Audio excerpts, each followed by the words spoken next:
Well, for those of you who are in the Global Studies class, you know that today is a special day on your syllabus, and we're delighted to welcome members of the community and from the Campus United Nations Association to this extremely interesting event. We are pleased to host Professor Hans von Ginkel, who is the rector of United Nations University. Now, what is United Nations University?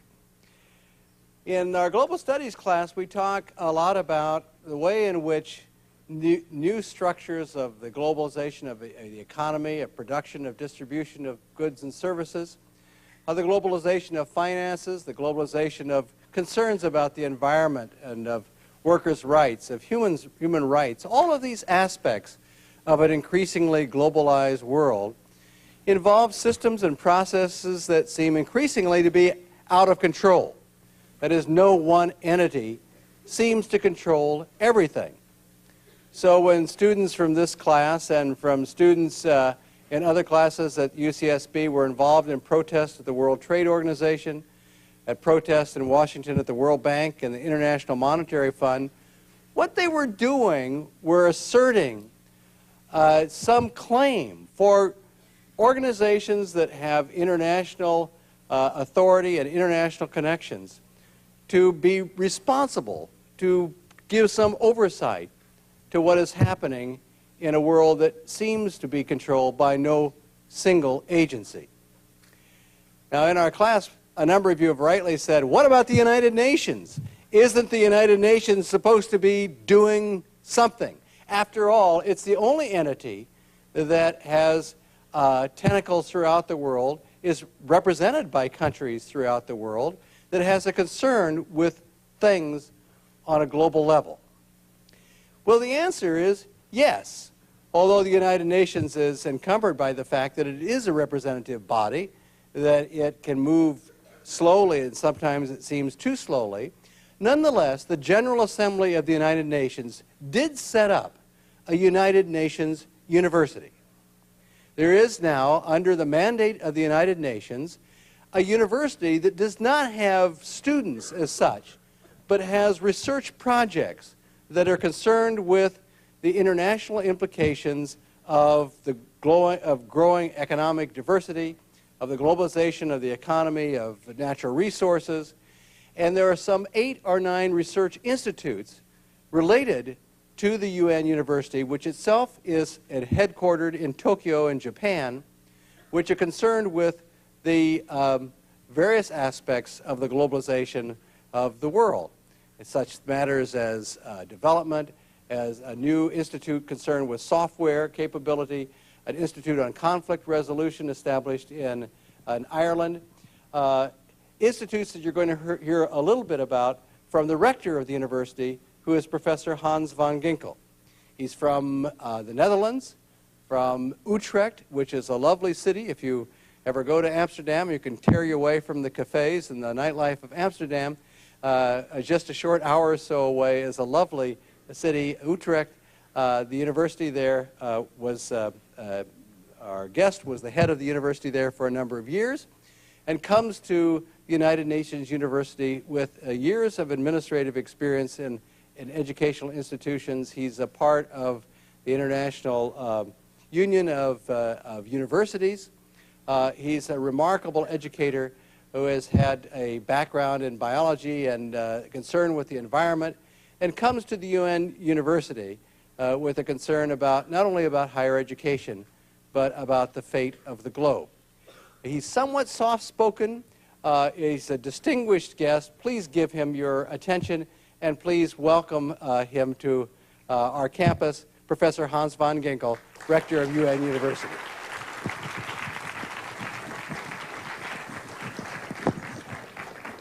Now, Professor von Ginkel will talk for about 40 or 50 minutes about the role of universities in global peace. We have a couple transparencies that this thing scrolls up, sir, and I'm going to have to pin you. I'm going to have to put this in your pocket. Don't get nervous. I'm not frisking you for security reasons. I'm just trying to wire you for sound. There you go. Thank you very much.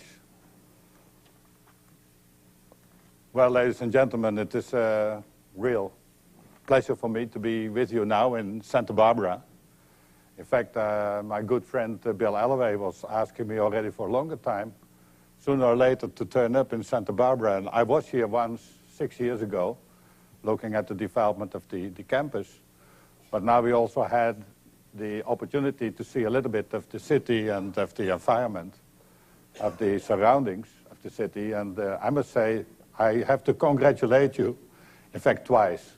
Once for living here, and once for participating in this program.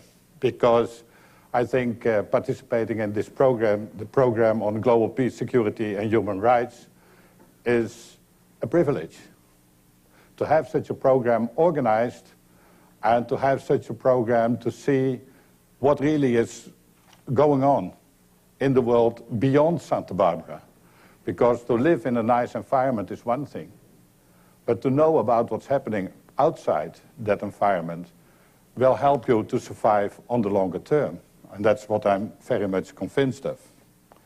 And it is quite clear, and in fact, Seattle was already mentioned, that it is an appropriate time now to really get concerned and really participate in what's going on. And I just would like to show you one of the comments of the Secretary General of United Nations, Mr. Kofi Annan, who, of course, has very good text writers, so text generally gets a lot better over time. You can see that every time you see printings from what he is saying. And, but what you can really read there, that is that both at the international and national levels, fundamental forces are reshaping patterns of social organization, structures of opportunities and constraints, objects of aspiration and sources of fear. Globalization envelops the world even as fragmentation and the assertion of differences are on the rise. Zones of peace expand while outbursts of horrific violence intensify. Unprecedented wealth is being created, but large pockets of poverty remain endemic. The will of the people and their integral rights are increasingly both celebrated and violated. Science and technology enhance human life at the same time as their byproducts threaten planetary life support systems. And this all happens, in fact, in a context where we often say things that cannot be true, whereas we don't talk about those things that are the reality. And so regularly you see such pieces of information where you have to become very critical and say, well, wait a bit. Let's see. What do they write there, really? And so recently I was involved in the launching of the World Bank Development Report in Tokyo. And of course, the World Bank has changed quite a lot over the last years in its orientation and so. But still, you can find their information saying, and in many, even in UN writings, you can read it, but outside the UN even more, saying that what we should establish is something like the global, a level global playing field, meaning that the opportunities to trade will be the same everywhere. And then the text just continues a little bit and says, well, we need to get rid of some agricultural subsidies and some tariffs, and then the level playing field will be there. Wait a bit, wait a bit. When you think about it, and look just at the globe, when you know how the globe is structured, the topography, the climates, the vegetation, was this world ever created level? So will the conditions be the same just when we take out a few tariffs and a few subsidies? Or do we have to take into account that living conditions will be very different in different parts of the world, just depending on the fact that the typhoon passes by regularly or not, or whether it's desert or dry or not? So this type of things, I think we have to become much more critical on. Another issue that recently could see is that still the United Nations has the task to create a peaceful society in Kosovo, under the assumption that the sovereignty over Kosovo is still in Yugoslavia. Wait a bit, will that be possible after what happened? Or is this just a mental construct, a theory? Sovereignty is with Yugoslavia, but they are not supposed to do anything in Kosovo. We create a peaceful society, and we are going to decide what is the adequate level of autonomy that Kosovo will have within the sovereignty of Serbia. Is that something which can be manageable? Is that possible? So there are many of this type of things where you can see that the international community overall has a way of thinking about rights and whatever, which does not match anymore with the reality and what is going on. Now, when we look at the different difficulties that we have to focus on, then you can see that, in fact, many had expected that after the fall of the Wall of Berlin, after the disappearance of socialism, of socialist states, well, of course, they did not disappear all yet, but we assume that that will be the case, that there will be a new world order. But what kind of world order are we going to have? And will it be much more easy to establish peace and a culture of non-violence in such a society where there are not these terrible balances of power, bipolar balances of power? And I think that we have seen enough over the last 10 years to know a few facts in the post-war and Cold War era, that the present situation can be as dangerous and difficult to manage as the conflict between East and West, probably even more so. To be sure, the security crisis of the 1990s have not had the taste of global and nuclear confrontation that the 1950s, 60s, 70s, and even 80s all too often had. But the multiplication of the local and peripheral conflicts that have come to be the trademark of the 1990s have proved to be also extremely unsettling and nerve-breaking. And we have a second lesson from that time. That is that the wars of the 1990s were by and large almost as destructive as earlier waves and types of conflicts. Basically, we know that many of the victims are now among the civilians. And civilians killed in the Balkans, in the Caucasus, in Africa, and in certain regions of Southeast Asia are in the hundred thousands. Considering this situation, one can only question, therefore, the wisdom of the so-called specialists of warfare who continued to present the 1990s security crisis as low-intensity conflicts. Low intensity? What low intensity? Is it less intensive because you use smaller weapons, or what? What defines the intensity of a conflict? A third lesson from the 1990s is that local and peripheral conflicts are probably more difficult to end than wars of a traditional type.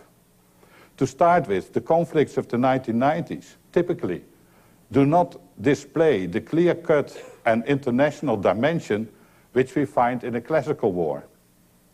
For most of them, they are closer to civil wars than to conflicts pitting two countries of opposite value systems and ideologies.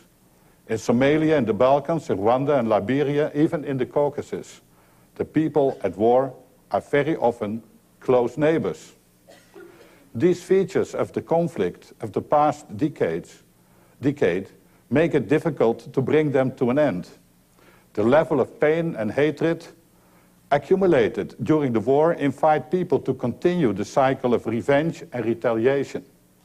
In addition, the civil war character of these conflicts hampers the ability of the international community to intervene and reconcile the parties at war.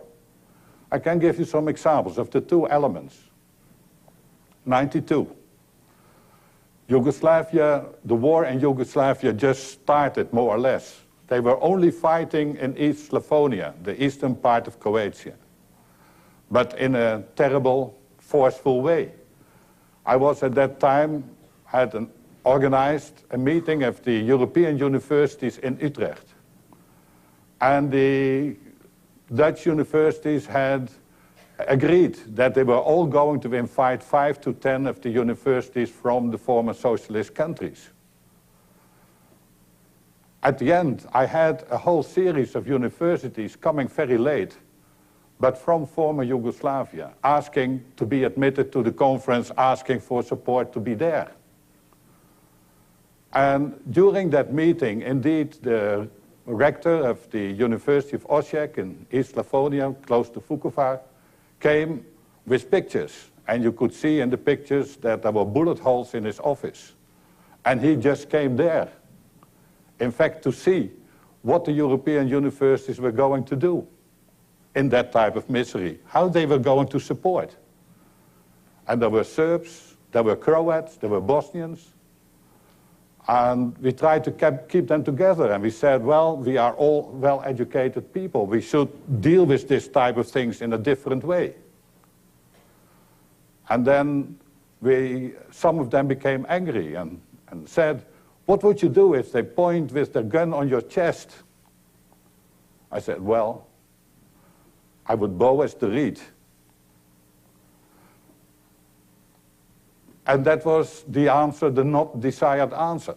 Because when they point with the gun on your chest, you have to fight. I said, the moment I start to fight, I will be killed before I have my weapons, so I bow as the reed. And that's something to think about, because each of the different population groups were more or less reacting in the same violent way to each other, based on lessons of history and whatever.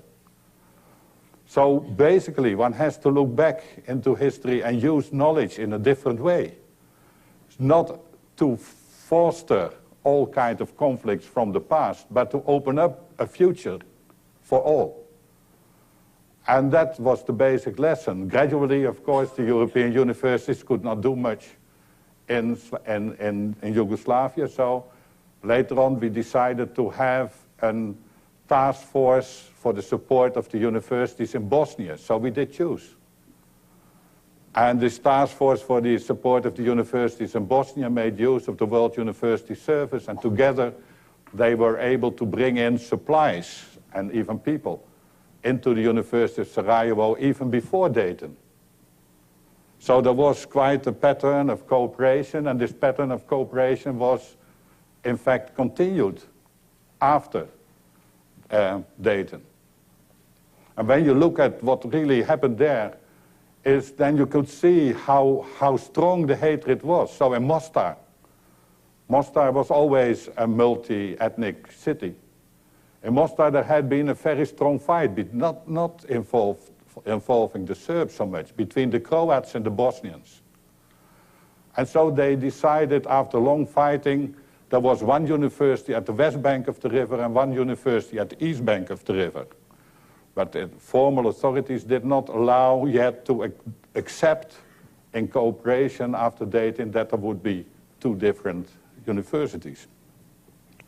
So we had one consortium supporting the University of Mostar, but one part went to the west bank, one part went to the east bank. And problems are often so big that a day we decided to visit Mostar. And of course we had to go to the west bank and to the east bank. And the situation was so tense that where we went the morning, they wanted us to stay after lunch. Where we went the afternoon, they did not want to do less, so we had to come before lunch. Just to see how you have to balance every different aspect so that no one feels being treated less than any of the others. The other element of intervening into internal affairs. Of course, in Kosovo it was done. Probably the first time. Probably the first time. And how can you, in fact, involve yourself in this type of violence in civil wars, basically, when you regard Yugoslavia, in fact, as one country? And still we have no solution about this topic. I think that in the next years we will have much more discussion about what does it mean, state sovereignty. Is the sovereignty with the state? Is the sovereignty with the people? When the sovereignty is with the people, what can they do in relation to the state? I can just mention you that the moment that in the Netherlands the war for independence against Spain started, 1568, it was defined that the sovereignty was with the people and the state has only a delegated sovereignty from the people, a delegation of authority. What does it mean at the present political level? Can we deal with that? Certainly. State sovereignty, the way it has developed over the last centuries, did not develop for no reason. Can we control the conflicts if we go the different way? Are we really helpful? So I think there are some major elements of concern about what's going on at the moment in the world and where you can say there are no major conflicts, but there is a multitude of smaller conflicts. And to which extent are we strong enough? Think about Chechnya. Everyone says something about Chechnya. But when are we strong enough to intervene everywhere? And do we really want that? I think these are still questions that have to be solved by everyone who is concerned about a culture of peace on the longer term. Of course, peace has to be conquered, has to be fought for at the lowest level by the people themselves living in those areas, so that there is no intervention from outside needed. When peace starts with the individual citizens, at the end there will be no conflict, but it will take time. When we look now at the topic that I did choose about higher education and a culture of peace, one has to ask to which extent is higher education really related to peace? To which extent did higher education in the past really contribute to peace? And there is a very mixed picture. There's a very mixed picture. Because often higher education has been used. Higher education has been used by countries to become stronger. In fact, the universities in France at the end of the 19th century were completely reorganized because France lost the war against Germany, just in order to become stronger. So that's just one example. And I don't have to come to the universities in Nazi Germany or the universities in the socialist countries in the past decades to indicate that universities can be used or they can be really contributive to peace. But they have to take on their own responsibility. And that means that universities over time have to really claim their academic freedom and university autonomy in many ways. But they can only deserve that if they are strong enough in trying to serve the people. Why do I say so? Because universities at the end of the day are the centers of knowledge, the highest knowledge, new development of knowledge, preservation of previous knowledge, the transfer of knowledge. And to be sure, wars originate first from the competition about nations among neighbors. But without competition, without the drive to prevail, wars would not have reason to emerge and unfold. In addition, conflicts originate from the inability of people, of communities, to negotiate and settle their disagreements by peaceful means. In this context, the recourse to force and violence seems the only way to settle the dispute. Such a recourse to violence and force appears all the more an option when people are at odds, are in ignorance of each other, when they only have a fantasized idea of what the other is about. Wars, indeed, are largely the outcomes of fears, prejudices, and misunderstandings, lack of knowledge, all pathologies that in one way or another relate to an ignorance of the other, and that knowledge can contribute to cure. One has to think about, most recently, what happened, in fact, in Serbia. Milosevic first tried to get hold of the whole education system. History lessons in schools were systematically used for preparing the people for a much more nationalistic course. In fact, higher education was changed. Before even the war started, all the rectors of the universities had to sign a declaration of loyalty to the state, or they had to resign or they were dismissed. With just one exception, all the rectors were replaced, and not the rectors, all the deans of the faculties as well. So indicating clearly that there was a change in the quality of the universities in their way of trying to develop new knowledge about getting to some kind of agreement with other peoples in the same region. When we look at the overall development of knowledge and prejudice, then you can see that overall the prejudices have been systematically used to create the right atmosphere for tensions, for war, for oppositions against other people. When you look back in Europe at the time that there was still the wall between West and East Berlin, the Iron Curtain between West and East Germany. When you came in East Germany, the people were only assumed to look at the East German media.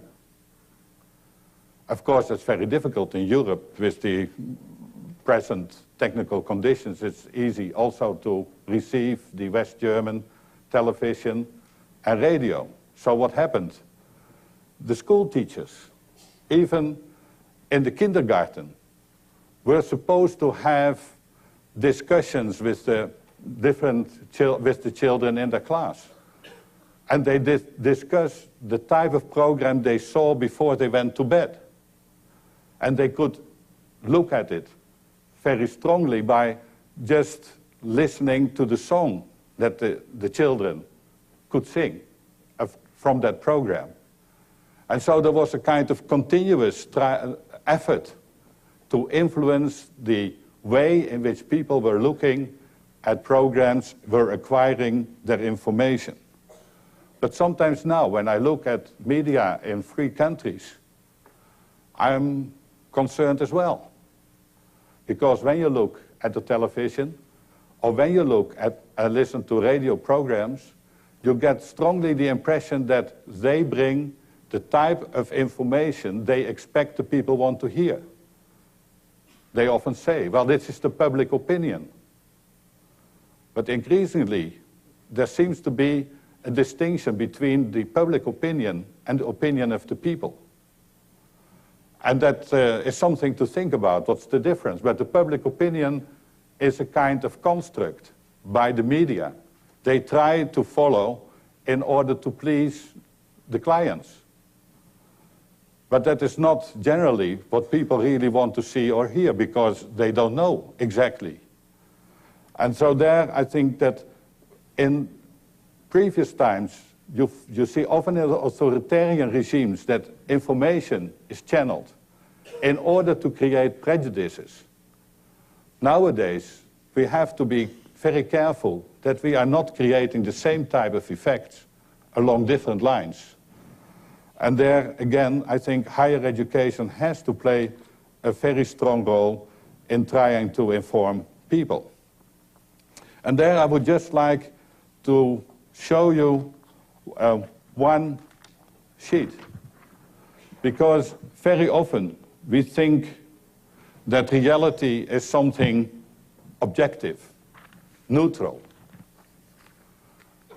Now, I do not know to which extent this really works on an overhead sheet in this way, but I can tell you what is meant. This picture you can find at the entrance of CERN. CERN is the major accelerator used in physics in Europe. So it is a particle accelerator which is used for the research of materials. When you look for a little bit longer time to this picture, you can see that the blue and green circles start to turn. And they turn in opposite directions. But everyone knows it's just a picture. Nothing is turning. But you think it's turning. And so that's about reality and everything that comes to you. Is anyone seeing that it is turning really? Yeah, oh well, that's quite good. Very good outcome. So that's one thing. Of course, there are other pictures which help us to understand that sometimes we think to know. How many of you do see white birds flying into the dark? How many do see dark birds flying into the white, in the light? It's not completely the same. You see, when you just look at the room and how people indicate what they see, but both is the reality. There are other pictures like Toulouse-Lautrec, where you see a picture of a lady, an elderly lady. Whereas others, when they look at the same picture, see a young lady, completely different. And again, when you have the same type of measurement, you can see that people see different things in the same picture in the first place. So in Japan, I tried this one. What do you think it is?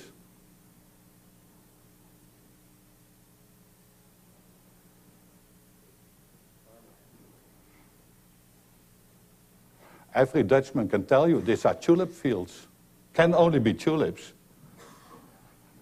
So it depends also where you are and what is your basic background of reference when you have often seen this type of fields, because it's the Netherlands with a lot of water around, all stretches of water, and then so orderly, in fact small plots, different colors, and the colors generally of tulips. So I just mentioned this as a kind of indication that every time when we get information, we see that we interpret information depending on our own background, on what we see, on sometimes of our mood. And that we have to be very careful with every indication of what we think to know. When we then go on and say what kind of knowledge, or in what way should universities prepare people? In fact, that means very much that young students should be taught in such a way that they keep an open mind for what comes from outside, that they learn to accept diversity, that they learn to accept complexity. And that means that there is still a major way to go in many of the curricula. Not of this program, of course, because this program tries to remedy this problem. But it means that, in general, programs have to be multidisciplinary, transdisciplinary, interdisciplinary. But there is a problem, of course, because before you can bring in so much different information from different disciplines, you first need to know at least, you need to deepen your knowledge in some of them to have a real good outlook, try to have a systematic approach of problems. But at the same time, you have to deepen and to broaden.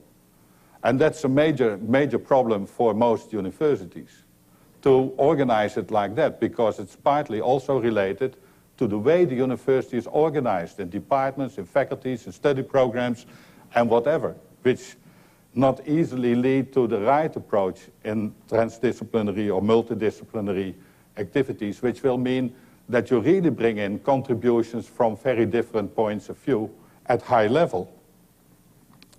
A second element, which is very often forgotten, is that for a better understanding of international affairs, it's important to take into account the historical dimension. And when I mention here the historical dimension, I do not mean just history.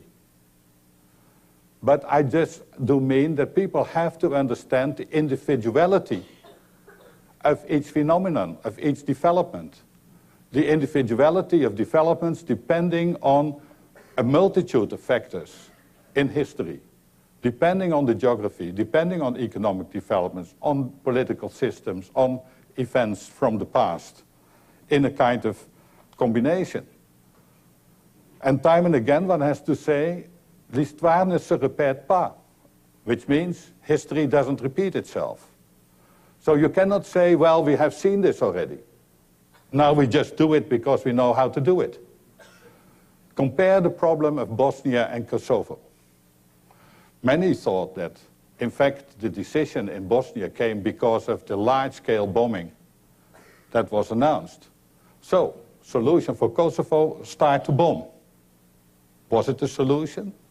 Were this the appropriate conditions to start this war in this way? To achieve what? So you saw that the outcome in the Kosovo question was completely different from the outcome in the Bosnian. And at the same time did not take into account the problem we have seen in Bosnia after Dayton. Because, of course, it's nice to think about bringing people together in multi-ethnic communities like they lived before. But did we achieve that in Bosnia? Will we achieve that in Kosovo? No simple answers to complex questions. As the Secretary General all the time stresses, complex situations ask for complex answers, and not just for one relatively simple answer. Probably looking a little bit at the time, I think that for universities, next to paying attention to transdisciplinarity, paying attention to the historic dimension, it is highly important to give young people the opportunity to experience by themselves.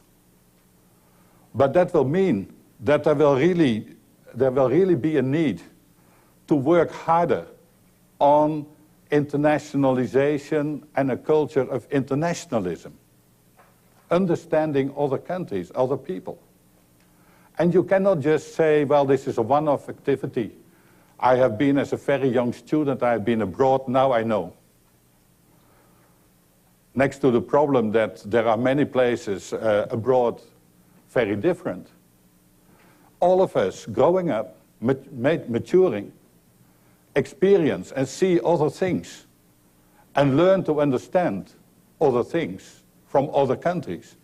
So when you really believe in the need to have a diverse society around the world, when you really take the issue of cultural diversity serious, it really means that you try to understand not just your one own culture, but also the other cultures.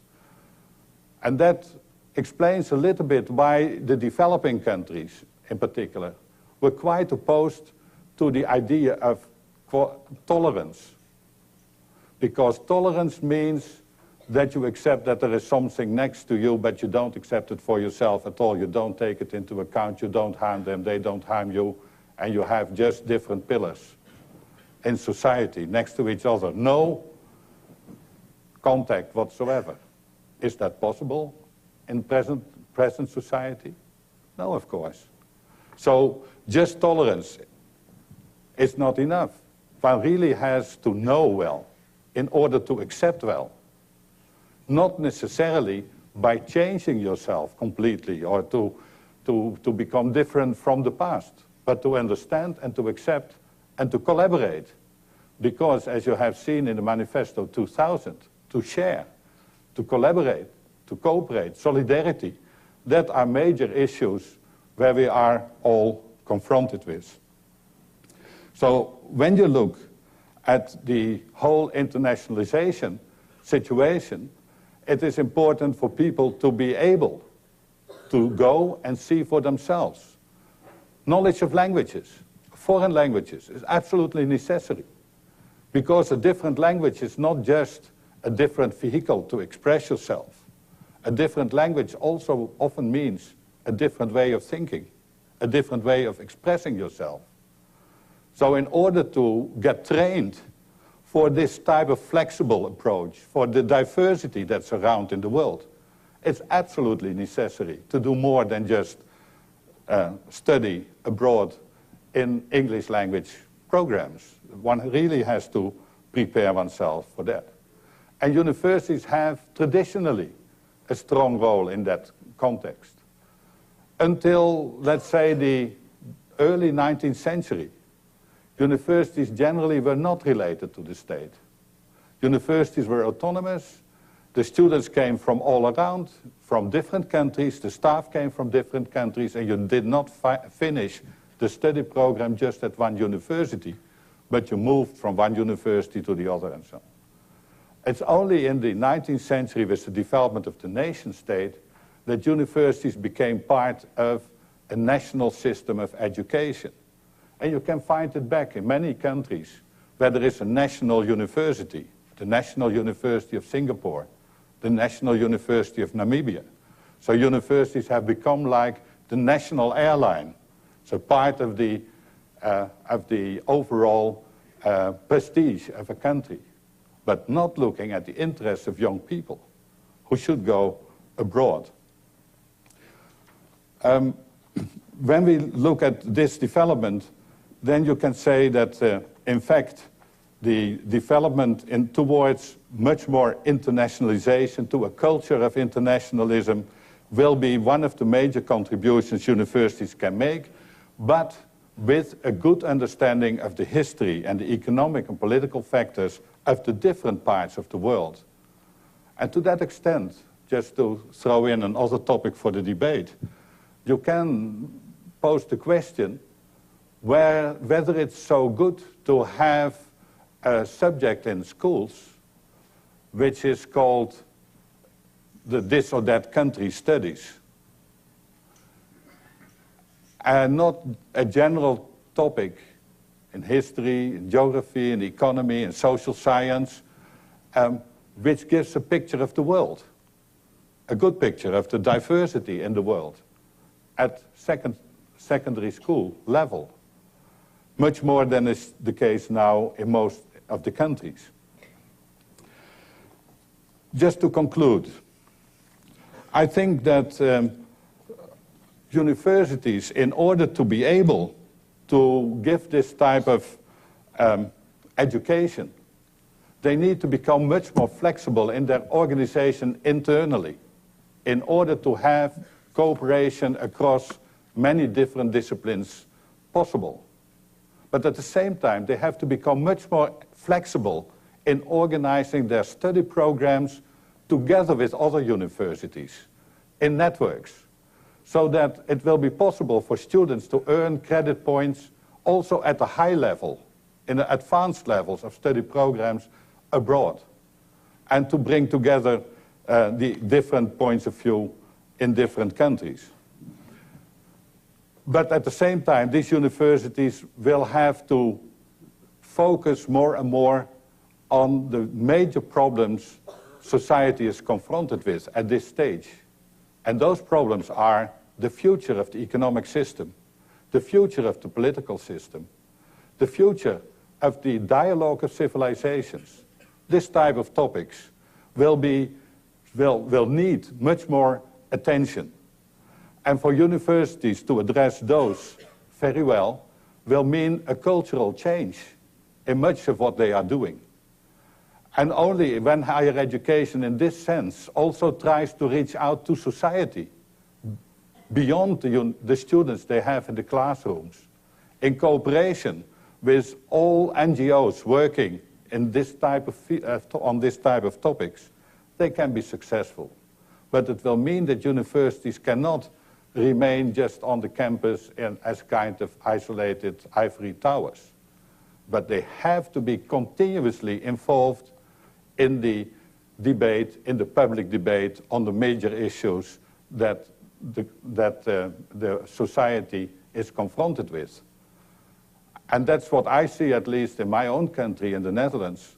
In particular, those working in social sciences and humanities have a strong tendency to stay within the institute, to stay within their study room, and not to participate in the public debate, with as a consequence that the political debate is dominated by those who are not so much involved in acquiring more knowledge, preserving knowledge, transferring knowledge, sharing knowledge with others about the problems of today.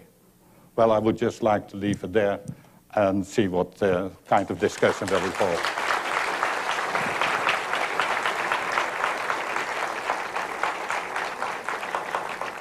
Is there an extent to which, either because of its organization, its cumbersome decision-making process, its representational body, that the United Nations is in some ways being surpassed by other forms of global or international or regional consolidation in these vital areas? Probably, I should say in the first place, yes, you are right. There are problems. But the problems are related to the members. And it has to do with what kind of effort do you want to make. Just to make a comparison. For Kosovo, when Kosovo was to be pacified, NATO was discussing an army in the numbers of 80,000 at least. Sierra Leone, there are 8,000. So the countries, of course, there is a kind of open contribution asked from countries. Every country can contribute. But when no one wants to go there. And there is one major problem of UN. There's one major problem of UN. For a long time, there were discussions about the need of an early warning system for problems. An early warning system. You don't need, because the warnings are there. The warnings are there, but the decision-making is not there. And so it's not so much about early warning, but can we find criteria for early action? So we did, from our institute in Helsinki, some research on what we called the roots of humanitarian emergencies. So when we look at Rwanda and Burundi, we look at Kosovo and Sierra Leone and so on, can we learn lessons? Under what conditions do this type of conflicts come? And indeed, it is very clear that this type of conflicts are linked to what is called now horizontal inequalities, meaning that there is separate layers in the population based on religion or ethnical or whatever, separate layers with very different access to higher education, to education overall, to the better jobs, to the governments. And when there is a continuous record of being kept out, therefore we talk all the time now about inclusive development. Try to bring people in. It's the only solution to find better ways out of the problems we have. But at the same time, I must say, there are many examples where the United Nations did quite well, when there was enough alarm raised and when UN went in. And so at the end of the day, the change process in Cambodia, for instance, is in fact going quite good. And so there is different solutions, different realities. One of my, but I'm not a UN myself, and personal concerns is that at the moment there are too many conflicts. And every time when there is no solution, people look at the UN. They should take it on. And they should do it. And so I'm afraid that UN is overstretching itself on too many places with not enough manpower, which is a recipe for disaster. But can you let those people down, is the question from the other side. Can you let them down? So it's a terrible decision to be taken. And what is really important is that everyone around the world understands that it may be that UN did not always good enough. But there is no alternative as a global organization that at the end has the trust of all the nations around the globe. And so I think the lesson from all this is we have really to strengthen UN. Yeah, you were saying at lunch that sometimes people expect too much or want too much from the UN, especially people who contribute so little, like, for example, the United States, which is the biggest debtor contributor to the United Nations. We haven't paid our dues now for years, and yet we expect a lot out of the UN. And your point was that the UN is not a world government. We don't have a world government. It's simply a platform for international or transnational cooperation if the member nations want to seize upon it and use it. But if they don't, then it doesn't have the power independently to function as a world government and come down and try to control things. Just let me give you an example. Not many people know history well enough to know that the Netherlands was a republic when all the others had a monarchy. So between 1568 and 1810, the Netherlands was a republic. It was a federation. It was the republic of the 7 united provinces. So there was a parliament. Sovereignty was with the parliament, was with the people, with the parliament. Now, decisions could only be taken with support of all the provinces. And most important, even not a province, Amsterdam was the city having the money. So sometimes the present situation of UN is comparable, but even more complex because we have, 188 or 9 countries, members of UN. And decision-making needs almost the approval, at least of the most important, unanimous approval of the most important ones, through the Security Council for major decisions. Right. There is the problem. And everyone who knows the history of the Netherlands can see the problems of the European Union and can see the problems with UN. I can tell you, the Netherlands lost always the first war. Until the money was brought together, and then, but we should not go into that type of wars. We are now, I think we should try to have really this culture of peace established, which asks for non-violence. And there is one of the major questions. Can you ask for non-violence when you use violent ways in order to force others into non-violence? Can you force others into non-violence? It's, I think, a philosophical question. But the UN is not going to force anybody to do anything, not being a government, but it is a platform for that cooperation for those entities that want to use it. Now, your own organization is an interesting example. The UN university that he's the head of doesn't get any money from the United Nations. The United Nations, what little money it gets from its member countries, do not go to the UN university. Where does he, I ask at lunch, where do you get your money? And well, you can tell them, but I hope in giving the answer, you'll explain that the support comes around projects that countries see that they want to develop and want to support for their own self-interest. Even though they're international, global concerns, they can see that they will help support them. So I hope you will identify those issues or those research areas that people are interested enough to want to use the United Nations University as an international research organization to help support. Well, as you said, in fact, I have not dealt with it while giving the lecture, but autonomy is an important element in the brief of the United Nations University. Of course, it can be easily a play ball for the General Assembly, for the yearly budgets. So what was decided is that the money should be partly through an endowment and partly through long-term annual contributions. The most important contributor is Japan. In fact, it's quite understandable why Japan wanted to contribute. because at that stage, in the early 70s, Japan was, after the Second World War, returning into the world community. And they, after the establishment of UN, wanted to have one organization of UN with its main office in Japan. So one element in the decision-making was certainly that, to have a UN organization headquartered in Tokyo. Other element was the need to internationalize higher education. Very difficult in Japan, very difficult in any country where English is not the native language, but certainly in Japan. So United Nations University should, to a certain extent, play a role there.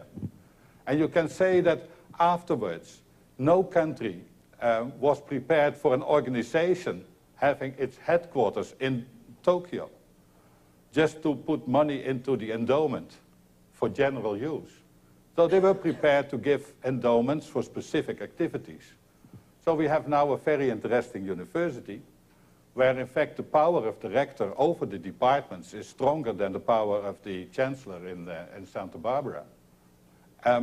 But the geographical location is sometimes very difficult because there is an institute, the oldest one, it's the World Institute for Development Economic Research in Finland, and is directly related also to the Finnish wish at the time that they were still bordering what was called at that time the Soviet Union, to have research on the comparison between development economics and the economy of socialist countries. And so that became an economy institute. The Netherlands had changed its focus in development cooperation to innovative technologies. Technology should be the major engine for development. And so innovative technology and social change became part of the Dutch development policies and came in Maastricht. Canada has a record on water issues. Certainly they have some problems sometimes, I understand, with the neighbor south of the border at the Great Lakes about pollution. So they installed an institute on water, environment and health. The Portuguese, in the last decade that Macau was still part of Portugal, invited you and you to come there to focus on issues related to software for development. And they got contributions as well from communist China and from Portugal, already taking into account the future of Macau. For China, of course, the important thing was that at a very low price, they got one of the major establishments of you and you within their borders after the change of sovereignty of Macau. And so you can go along all these different institutes. Generally, you can indicate that support is there, but support is there largely for an activity that is seen as very important by the host countries.